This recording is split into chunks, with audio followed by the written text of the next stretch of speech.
Setan memang akan ada di sekeliling kita untuk menggoda melakukan maksiat. Oleh karenanya, kita selalu diperintahkan untuk berlindung kepada Allah Subhanahu wa Ta'ala.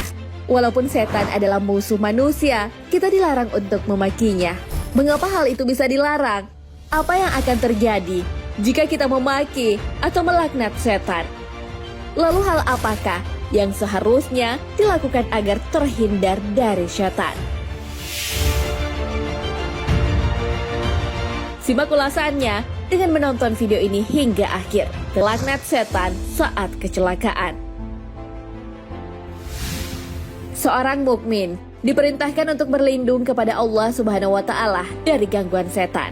Hal ini sesuai firman Allah Subhanahu wa Ta'ala. Jika setan mengganggumu dengan suatu gangguan, maka mohonlah perlindungan kepada Allah. Sesungguhnya Dialah yang Maha mendengar lagi Maha mengetahui. Al-Quran Surah Fussilat ayat 36.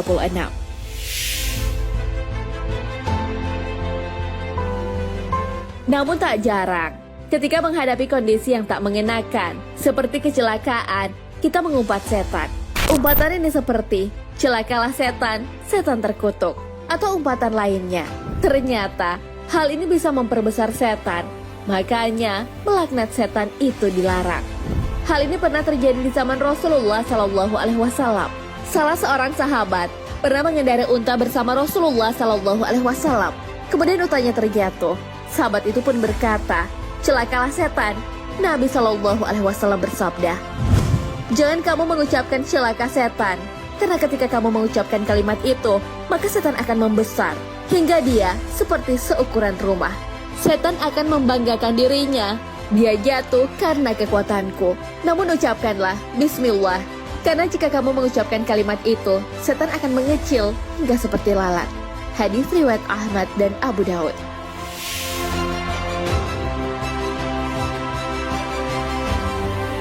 Sahabat beriman, jika kita melaknat setan, dia akan menjadi besar dan berpikir bahwa manusia mendapat kecelakaan karena perannya. Hal ini kembali dibenarkan oleh At-Tahawi dalam Mushkil Al-Atsar. Beliau berkata, Rasulullah SAW melarang hal itu karena ucapan itu akan membuat setan bangga. Dia menyangka kecelakaan itu disebabkan oleh dirinya, padahal sejatinya bukan darinya. Dan Nabi SAW memerintahkan untuk menggantinya dengan ucapan Bismillah, sehingga setan tak menganggap bahwa kecelakaan itu darinya dan dia memiliki peran dengannya. Mencelah atau mengumpat bukanlah ciri seorang muslim, makanya hal itu juga dilarang. Seorang mukmin memiliki ciri-ciri yang disebutkan dalam hadis. Seorang mukmin bukanlah orang yang banyak mencelah, bukan orang yang banyak melaknat, bukan pula orang yang keji, buruk akhlaknya, dan bukan orang yang jorok omongannya. Hadis riwayat Tirmizi dan Ahmad.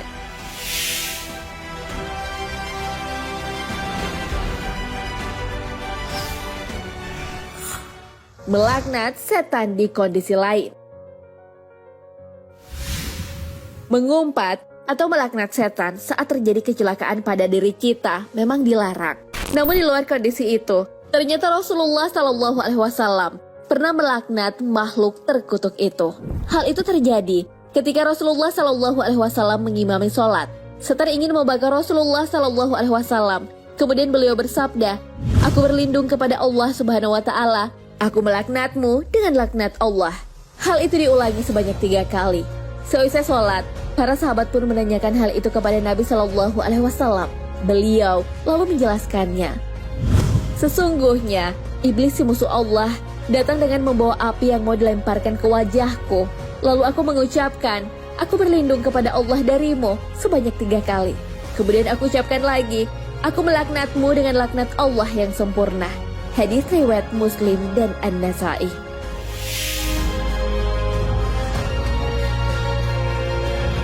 Dalam Al-Quran juga telah disebutkan bahwa setan akan tetap menerima kutukan hingga hari kiamat.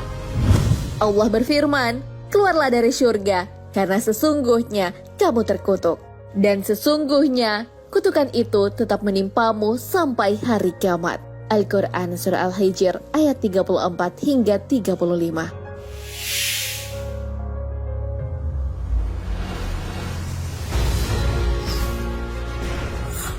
Cara terlindung dari setan. Ada kalimat yang jauh lebih baik saat diucapkan dibandingkan dengan mengumpat atau memaki setan. Yang diperintahkan kepada kita adalah berlindung kepada Allah Subhanahu wa Ta'ala dari gangguan mereka. Hal ini sesuai dengan hadis Rasulullah Shallallahu Alaihi Wasallam. Janganlah kalian mencela setan, akan tetapi berlindunglah kepada Allah dari keburukannya. Hadis riwayat Ad-Darimi.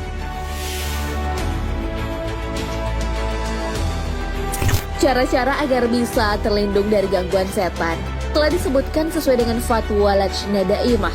Seseorang bisa saja melaknat setan ketika sedang digoda atau dibisikkan hal-hal yang membuat was-was. Namun yang tak boleh dilupakan adalah membaca ta'awudz, bermohon agar dilindungi oleh Allah Subhanahu wa Ta'ala, dan memperbanyak zikir. Melaknat setan dilakukan harus dengan sebab musabab yang jelas, tak boleh sembarangan. Nah, sahabat beriman, itulah penjelasan mengenai mengumpat atau melaknat setan yang bisa memperbesar ukuran setan. Bahkan bisa saja sampai sebesar rumah. Jika hal ini terjadi, mereka akan merasa superior. Mereka berpikir bahwa kekuatan mereka bisa mencelakakan manusia. Oleh karena itu, kita dilarang untuk mengumpatnya saat terjadi kecelakaan. Yang harus kita lakukan adalah berlindung kepada Allah Subhanahu wa Ta'ala. Di luar kondisi kecelakaan, Rasulullah Shallallahu Alaihi Wasallam pernah melaknat setan karena ingin mencelakai beliau. Namun walaupun melaknat setan pernah dilakukan Nabi Shallallahu Alaihi Wasallam, tapi kita melakukannya harus dengan sebab yang jelas. Intinya, kita selalu diminta untuk berlindung kepada Allah Subhanahu wa Ta'ala. Meminta perlindungan kepadanya juga dianjurkan saat membaca Al-Quran. Hal ini sesuai firman-Nya. Apabila kamu membaca Al-Quran, hendaklah kamu meminta perlindungan kepada Allah dari syaitan yang terkutuk.